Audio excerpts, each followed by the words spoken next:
Hello friends, today I'd like to talk about a certain sequence of chords, and the reason for doing this is that I hope it will be of interest to people who are trying to learn to play traditional jazz, but also that it will give a little bit of enlightenment to people who really don't know much about music but are just interested in hearing about some of the mechanisms that go on. Now, this series of chords that I'm going to play for you is known as the Sunshine Sequence. I'm not really too sure where it got that name from, although a banjo friend of mine told me it came from the late Monty Sunshine, who was a very famous and brilliant clarinetist, and he may have possibly have drawn attention to how often this sequence of chords crops up. What I need to say, though, is that at the end of absolutely dozens of tunes that were written mainly in the first half of the 20th century, there is a sequence of chords over the last 8 bars, and this is it. And I'd like you to here's some of the tunes that finish with this sequence. You'll be surprised how many there are.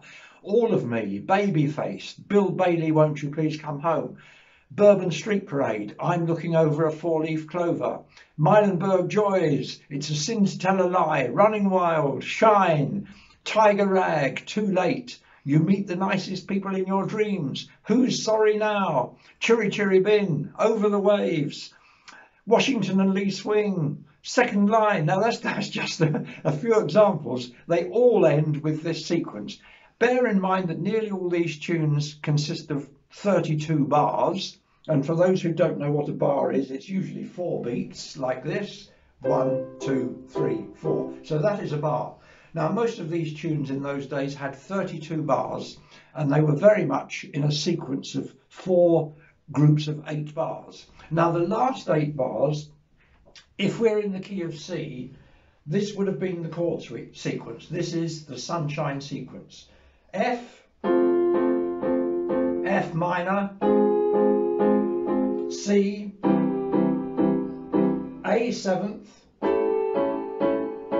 D seventh, G seventh, C to finish off.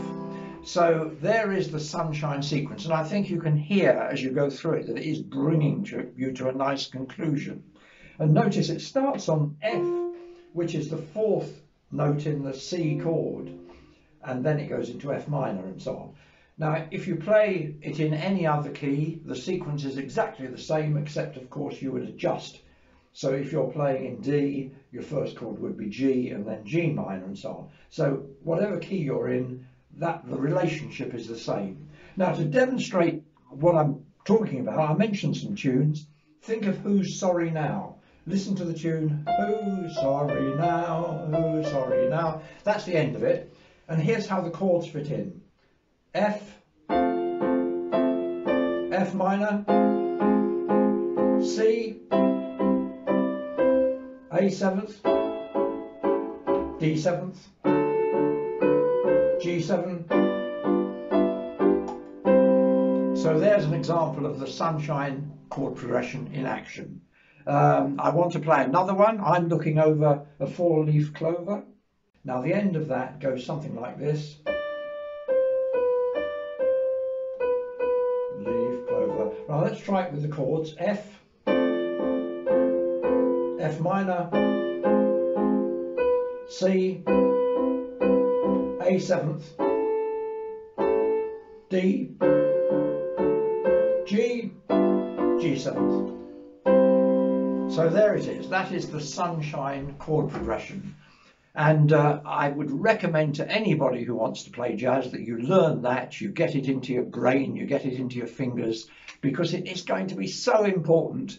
If you're playing a whole evening's gig of, let's say, 2 hours, I bet you'll be working through that Sunshine chord progression in various keys dozens of times.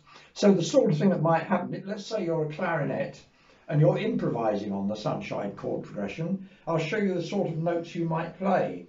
So you run around the chords like this. The first chord's F, so you could go and then minor, and then for the C you could do, and then for the A,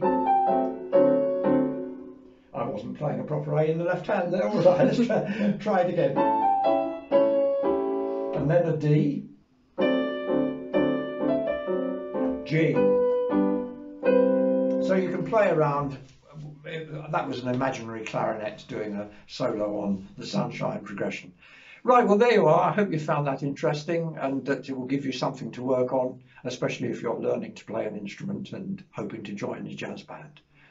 And that's it from me for now. Bye.